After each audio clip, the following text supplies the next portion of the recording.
It's been a minute, but Louis messaged me almost frantically because apparently some big things are going on in FTX's bankruptcy. So apparently FTX is currently going after dozens of the left-leaning groups for all of the donations that SBF and others made that were fraudulent because they were ultimately coming from customer funds. Okay, so there is a 2-year statutes of limitations to go after clawbacks. Oh. The clock runs out. It's November 8th for Tiffany and me right now. It runs out on November 11th, 2024, 2 years after the Chapter 11. And so today we have had some pretty major clawback droppage. Dozens of lawsuits against mostly super left-wing charities, I would say organizations like Voto Latino and stuff like that. Like that's clearly sound quite left-wing. In the midst of all of those, and like, look, they're all like 200K here, 250K here, $1 million there. In the midst of all of these, there's a friggin' insane one. Like, I think it is the most insane thing I've ever read. And it has nothing to do with US politics. It is a criminal who managed to steal basically $1 billion from FTX in 2021. Shall I pull up my notes? It's a very interesting story. While Louis pulls up his notes, I will note that obviously the FTX story is a little bit dead in the news, but I have covered the FTX collapse ever since November 11th, 2022, and spoke to Sam for the first time around then. So I'm covering it until it's fucking over, until it's done, and until customers have received their payouts. So sorry that it's Guys, not. this isn't over until it's over. I mean, this thing is out of control. This guy, essentially, he's clearly got a sense of humor, and he's very intelligent.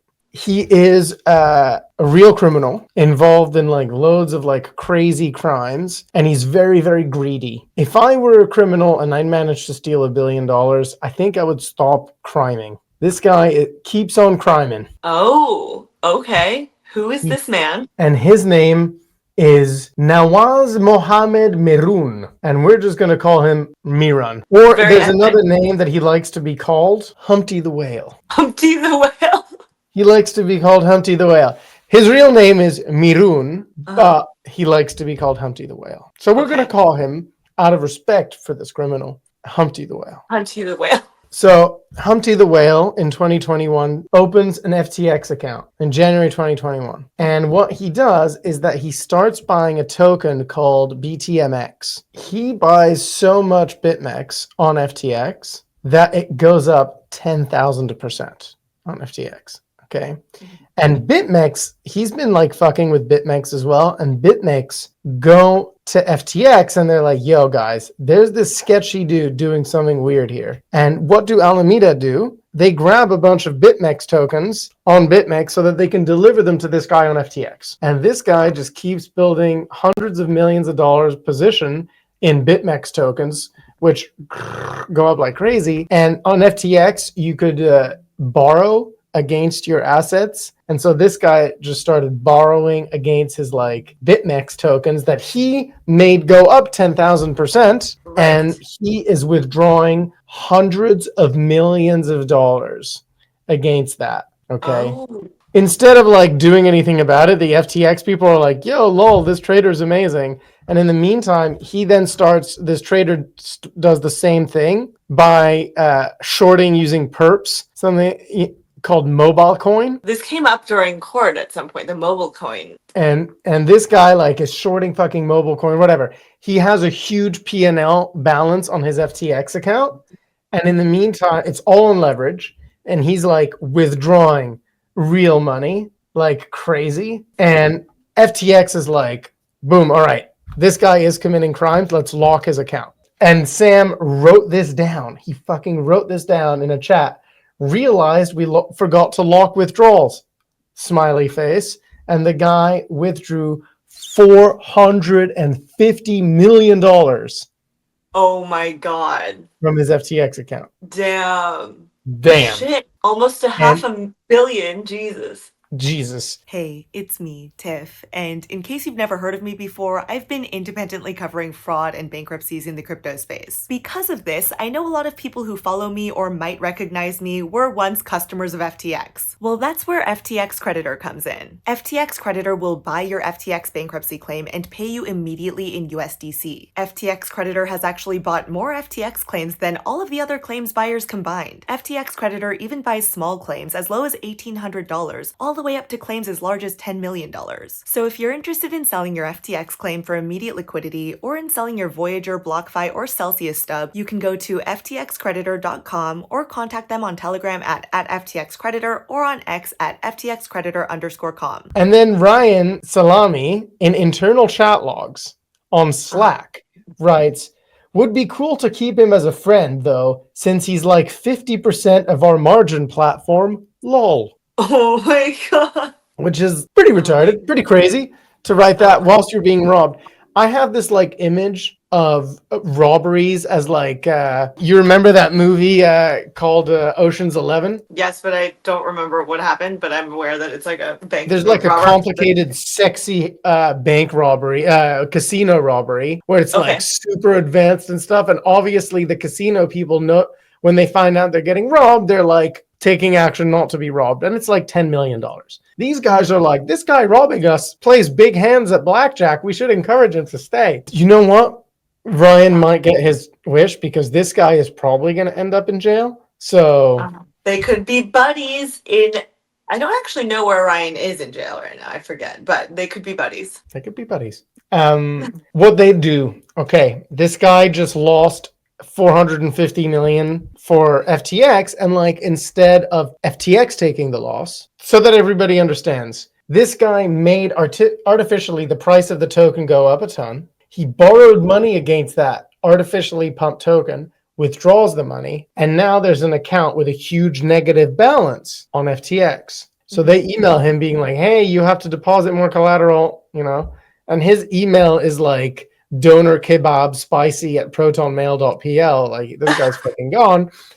And so what do? Alameda just takes on the loss. Oh, Jesus Christ. So that was one of Alameda's big L's. Big L. And it like begins like that. This like, oh, there's a big L. Let's just swoop it under the Alameda rug. Just so many like idiotic mistakes. The thing is jokes on us. Like Humpty Dumpty the whale, or whatever he likes to be called, Miran, was not done. He comes back to FTX and does another fucking scam where he withdraws 200 million. Same fucking play. They didn't lock his account? No, he just opened a new account. This time under a different food group. He's called like pizzas are delicious at Proton Mail. Okay. And he does the exact same thing. He KYCs under a different name, same picture. Okay. And he just fake passport. Same thing, 200 million. Oh my God. You'd think, oh, this is over, right?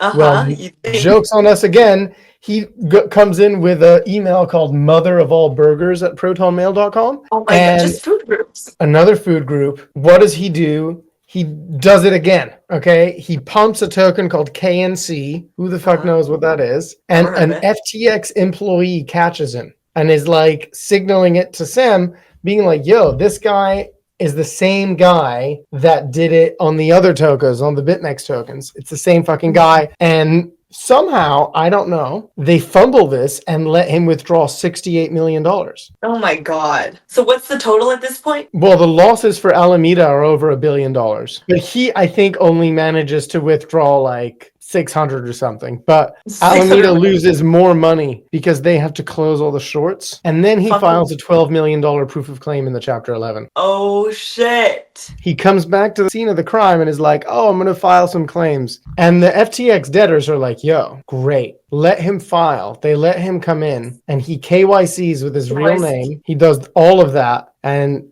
they know where he is and everything. Oh my God, this is very spicy. Isn't this spicy? What's happening? Well, we don't know what's happening, but like he's clearly involved with a ton of crimes. He shook down Compound for 20 million bucks. He is out there, and I think he is going to join Sam very soon. Oh shit! What an if I were that guy, I would be hiding low. Yeah, run away with your 600 mil. Where is there? There's nowhere to run. It's insane. I feel like not that many people know about this man. I had never heard of this whole thing happening, but he is getting sued right now by FTX for $1 billion. And this is the That wild is a story very of the day. spicy filing. That is a very spicy filing. Okay, And well, there will whilst be we're talking about all this, there's Mhm. more lawsuits dropping. Goodly Labs, Secure Bio, Matthew Nass, Matthew Place. I don't know who any of these guys are. Scott Vargas. Matthew Nass sounds like it might have been Sam's best friend from who owned Storybook Roll. That is right. Yeah, They're Sam's suing him for BFF. $25 million. So SBF bought his childhood friend's game called Storybook Brawl for what, 25 mil? And Yeah. now FTX is coming after him for that money. Okay, I'm going to read you the name of these defendants. Do you know who Anthony Scaramucci is? Well, he's got a big one. Oh, so they're suing him. 100 million against the Mooch. Did he invest in FTX? Is that what happened? He invested in FTX, and basically when FTX was running out of money and the gig was kind of up, Sam invested in Skybridge to get Anthony Scaramucci to like pitch him to important investors to try and fill the hole with equity, which failed. Working America, Voto Latino, Senate Leadership Fund, Prosperity Alliance, New York Solidarity Network. I mean, it goes on and on and on. Oh, left-leaning charity groups, nonprofits, I imagine. yeah, I think for me in this case, the one thing that really sticks to me is like Ryan went to jail for 7.5 years for the campaign finance stuff and nobody else. And he only gave to the Republicans, and who gave to all the Democrats? Like, let's just be fair. I mean, I don't know. I mean, Sam donated to both sides allegedly, but just donated dark to Republicans. So let's see if Donald Trump pardons either Ryan Salem, who was the Republican donor of FTX, or SBF, although SBF was the, publicly at least, the Democratic Why would donor. he pardon either of them? Oh, I don't think he's going to either, but I've heard some people mention to me, like, it could happen. And it's kind of like, well, let's see if you're right. Do you think, I have to go in exactly 3 minutes. Do you think he's going to pardon Ross Ulbricht? He said publicly that he was going to pardon Ross Ulbricht, or he said commute his sentence. Oh, commute his sentence means like you're guilty of the crime, but you can get out of jail. Okay, so he said publicly that he was going to commute Ross Ulbricht's sentence. So I imagine he will, but I know that a lot of people are doubtful of how much to trust Donald Trump's word, but he said that he would, and he also said that he would fire Gary Gensler on day one of his presidency. So we're all waiting for both those things to happen. Yes. Tiffany, this was a great pleasure. I must depart and leave you. Good to see you, Lou. Haven't seen you in a while. Okay, I'll talk to you soon. Bye.